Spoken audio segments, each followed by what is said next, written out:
তিনি অন্য অনুষ্ঠানে গেলে তার টাইটেল অর্থাৎ পদবি বদলে দেওয়া হয়। কারা এসব করে ধর্ম নিয়ে? ধর্ম নিয়ে অধার্মিক খেলা তো খেলতে নেই। ধর্ম মানে একতা, ধর্ম মানে সম্প্রীতি। সোমবার 14ই এপ্রিল কালীঘাটে স্কাইওয়াকের উদ্বোধন অনুষ্ঠানে গিয়ে এমনই মন্তব্য করলেন রাজ্যের মুখ্যমন্ত্রী মমতা ব্যানার্জি। মুখ্যমন্ত্রী বলেন, আমরা একা জন্মাই, আবার চলে যাওয়ার সময় একাই চলে যাই। মুখ্যমন্ত্রী বলেন, মানুষকে ভালোবাসলে সবকিছু জয় করা যায়, আর নিজেকে আলাদা অর্থাৎ আইসোলেট করে রাখলে কাউকে জয় করা যায় না। মুখ্যমন্ত্রী বলেন, যদি কারো উপর আঘাত আসে আমরা সকলের পাশে দাঁড়াই। মুখ্যমন্ত্রী বলেন, আইন কখনো নিজের হাতে তুলে নেবেন না, কেউ কোনো প্ররোচনায় পা দেবেন না। মুখ্যমন্ত্রী কি বলেছেন শোনাবো আপনাদের। রবীন্দ্রনাথ ঠাকুরের গান, সবারই করি আহ্বান, এসো উৎসুক চিত্ত, এসো আনন্দিত প্রাণ। লাস্টের দিকে বলেছেন, সুন্দরেরই পাদপীঠ তলে, যেখানে কল্যাণ দীপ জ্বালে, সেথা হোক স্থান, সবারই করি আহ্বান। আমরা সব জায়গাতেই যাই। আমি অন্য কোনো একটা প্রোগ্রামে গেলেই আমার বিরুদ্ধে লেখা হয়, আমার টাইটেলও বদলে দেওয়া হয়। কারা এটা করে? ধর্ম নিয়ে অধার্মিক খেলা খেলতে নেই। ধর্ম মানে শ্রদ্ধা, ধর্ম মানে ভালোবাসা, ধর্ম মানে মানবিকতা, ধর্ম মানে শান্তি, ধর্ম মানে স্বস্তি, ধর্ম মানে সংস্কৃতি, ধর্ম মানে সম্প্রীতি, ধর্ম মানে একতা। মানুষকে ভালোবাসার থেকে বড় ধর্ম আর কিছুই হতে পারে না। আমরা যখন জন্মাই একা জন্মাই, আবার যখন চলে যাই একা চলে যাই। তাই কিসের লড়াই, কিসের যুদ্ধ, কিসের অশান্তি?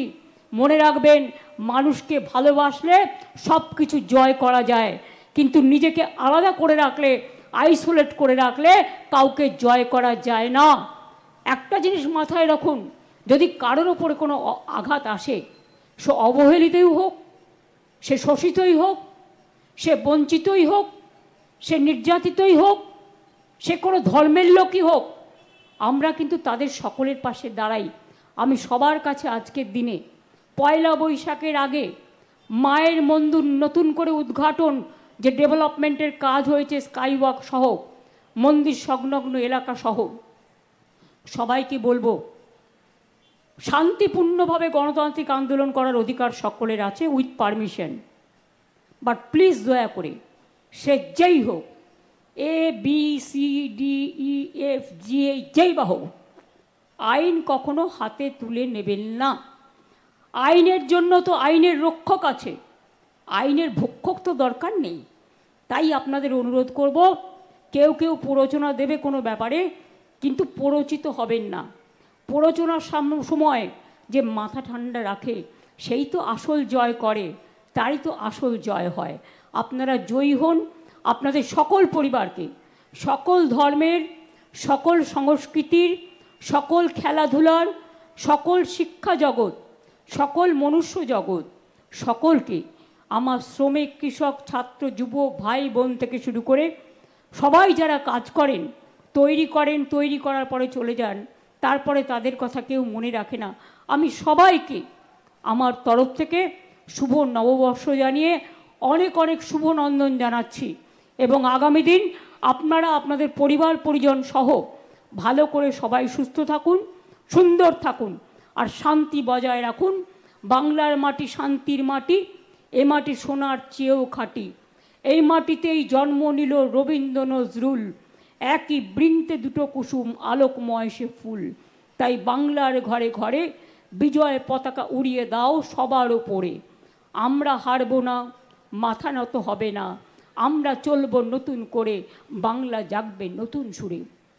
এই বাংলায় ভারতবর্ষকে গ্রহণ করে, সারা পৃথিবীকে গ্রহণ করে। এই পৃথিবী একটা দেশ, ভারতবর্ষও একটা দেশ, আর জন্মভূমি আমার মাতৃভূমি, আমার বাংলার মাটি। এই মাটিটাকে ভালোবাসুন। কালীঘাটে স্কাইওয়াকের উদ্বোধনে গিয়ে মুখ্যমন্ত্রী মমতা বন্দ্যোপাধ্যায় তিনি সম্প্রীতির বার্তা দিলেন এবং একই সঙ্গে রাজ্যের যে অশান্তির বাতাবরণ সে সম্পর্কে তিনি সেভাবে কিছু না বললেও তিনি কিন্তু সবাইকে ধৈর্যের সঙ্গে থাকতে বলেছেন এবং কোনো রকম প্ররোচনায় পা না দেওয়ার আবেদন করেছেন মুখ্যমন্ত্রী মমতা বন্দ্যোপাধ্যায়। তিনি একবারও বিজেপির নাম কিন্তু নেননি বা বিজেপির কোনো নেতা নেত্রীর নাম উল্লেখ করেননি, কিন্তু তার নিশানা যে বিজেপির দিকেই সেটা কিন্তু স্পষ্ট। মুখ্যমন্ত্রী সহ তৃণমূল কংগ্রেসের নেতা নেত্রীরা বারবার কিন্তু বিজেপির বিরুদ্ধে প্ররোচনা দেওয়ার অভিযোগ করে আসছেন, সেটা আজ থেকে নয়, দীর্ঘদিন ধরেই বিভিন্ন বিষয়ে বিজেপির বিরুদ্ধে প্ররোচনা দেওয়ার অভিযোগ তৃণমূল সুপ্রিমো করে থাকেন। একই সঙ্গে আপনারা দেখেছেন রাজীব বন্দ্যোপাধ্যায়, তিনিও এই বিজেপির বিরুদ্ধেই প্ররোচনা দেওয়ার অভিযোগ করেছেন। রাজ্যের যে বিভিন্ন জায়গায় অশান্তির খবর আসছে, বিশেষত মুর্শিদাবাদের এই যে ধুলিয়ান, শামশেরগঞ্জ, এই জায়গাগুলোতে যে অশান্তির খবর পাওয়া যাচ্ছে, সেই অশান্তিগুলোর নেপথ্যে বিজেপির প্ররোচনা রয়েছে বলেই কিন্তু তৃণমূল নেতারা বলছেন। কলকাতার মেয়র ফিরহাদ হাকিম তিনিও বলছেন যে প্ররোচনায় পা দেবেন না, ফাঁদে পা দেবেন না, এবং স্বাভাবিকভাবে এই জায়গা থেকেই কিন্তু বিজেপির দিকেই অভিযোগটা শাসক দল তৃণমূল কংগ্রেসের। তবে যা পরিস্থিতি শামশেরগঞ্জ বা এই ধুলিয়ানে, সেটা কিন্তু একেবারেই অভিপ্রেত নয়।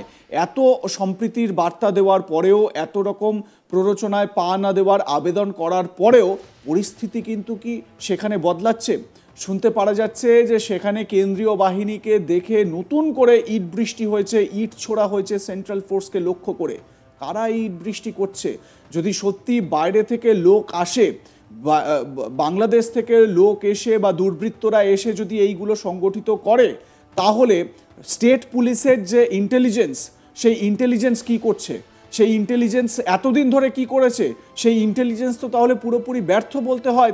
তাদের কাছে কি কোনো ইনফরমেশনই ছিল না? অনেকেই প্রশ্ন তুলছেন, ডিজি রাজীব কুমার তিনি এখন একটা কড়া অবস্থান নিয়েছেন, তিনি এখন মুর্শিদাবাদে গিয়েছেন কয়েকদিন হলো, তিনি কেন আগে যাননি? এই পরিস্থিতির কথা যদি ইন্টেলিজেন্সের তরফ থেকে জানা যেত, প্রশাসন তাহলে আরও আগে ব্যবস্থা নিতে পারত, আরও মজবুত একটা স্ট্রং অ্যাকশন নেওয়া যেত। এবং যে 3টি প্রাণ চলে গেল, যে 3 সহনাগরিক আমাদের যারা অকালে চলে গেলেন, তাদের কিন্তু এই প্রাণটা যেত না, তারা কিন্তু অক্ষতই থাকতেন।